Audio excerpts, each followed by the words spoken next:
কাজ করতে গিয়ে আমি একটা লিমিটেড কোম্পানি খুলে ফেলি আরকি। খুলে ফেলি বলতে লিমিটেড কোম্পানি আমার ছিল আগে থেকে কিন্তু ফরমেটটা চেঞ্জ করি। ভাই আমি আপনার কাছে ১ম এ জানতে চাই আপনার এই YouTube এবং Facebook থেকে আপনার মাসিক বা কিরকম ইনকাম হয়? মানে আমি যদি বলি যে আমার ওই সেলারির জায়গাটা বলতেছেন আপনি? সেলারি থেকে আমি কি পরিমাণে করতাম? জি।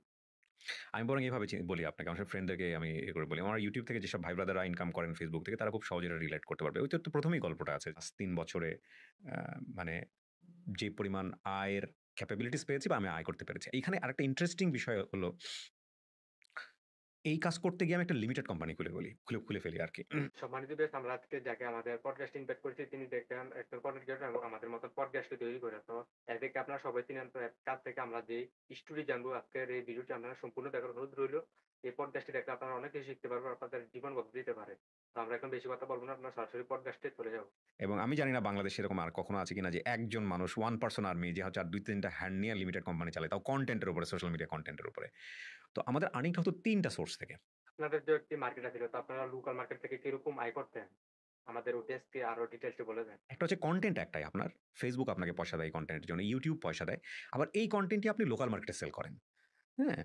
তো আমি যে সময়ের কথা বলছি ওই সময় আপনার হচ্ছে ই-ভ্যালি বা ওগুলো যারা ছিল ওই সময়টাতে কিন্তু খুব ভালো ছিল। মানে আপনার হচ্ছে কমার্শিয়ালি ওরা অনলাইনে ভালো ব্যবসা করতেছে। এরপরে তো অনেক ধরপাকড় শুরু হলো অনেক কিছু। ওই সময়টার কথা আমি বলতেছি। তো ওইখান থেকে প্রচুর বিজ্ঞাপন আসতো।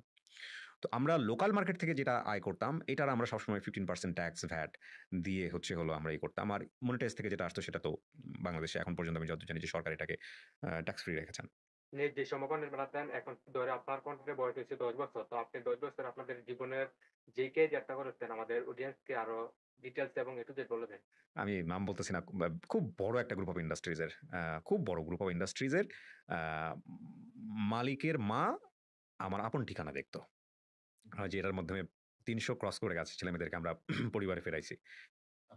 আলহামদুলিল্লাহ। এবং উনি আ দেখত। উনি উনার গ্রুপ অফ কোম্পানিজ এর যিনি হেড ছিলেন তাকে বলছে যে, "এই ছেলের এই প্রোগ্রামটা নিয়ে কিছু করা যায় কিনা দেখো।" আমাকে বহুবার ফোন দিয়েছে। "ভাইয়া একটু আসেন। একটু আমাদের সাথে বসে একটু চা পানি খান।" আমি বললাম, "ভাইয়া চা পানি খাওয়ার মতো সময় কই? আমি যদি এর মধ্যে ২ টা ভিডিও বানাই আমার অনেক টাকা ইনকাম হবে। দরকার কি?" তো করতে বেচারীরা একসময় আমার অফিসে আসছে। কিন্তু কর্পোরেট অফিস, স্যুট, টাই পড়া আসে বিশাল। আমার তো কিছু নাই। মাথার উপরে ফ্যান ঝুলতেছে। তো আমি as usually চেয়ারে বসছি। উনারা ওয়াশরুমের পাশে আমার ছোট্ট একটা সোফা। ওখানে বসছে। আমি ভিতরে খুব হাসি আসতেছে আমার। আম হাসতেছে এই কারণে, see the power of content.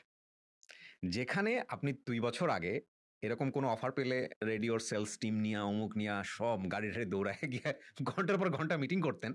সেখানে উনারা নিজেরা আসছে আমার অফিসে আমার সাথে কথা বলার জন্যে।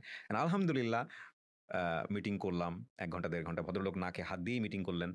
আমি বুঝতে পারছি বিকজ এনভায়রনমেন্ট ওরকম না। তখন অফিস এভাবে তৈরি করা হয় নাই। আমি তো ভিউয়ার্স দেখতে পাচ্ছেন এই আপনারা যে আমাদের নতুন চ্যানেল আমাদের অনেকগুলো YouTube চ্যানেল আছে। সেই চ্যানেল আইডিয়া থেকে আমরা যেমন বিভিন্ন টিপস দিয়ে থাকি এবং আমরা সরাসরি যারা সাকসেসফুল ইউটিউবার কনটেন্ট ক্রিয়েটর যারা ইনকাম করে বিজনেসম্যান এদের থেকে আমরা সরাসরি ইন্টারভিউ নেই এবং পডকাস্ট করি।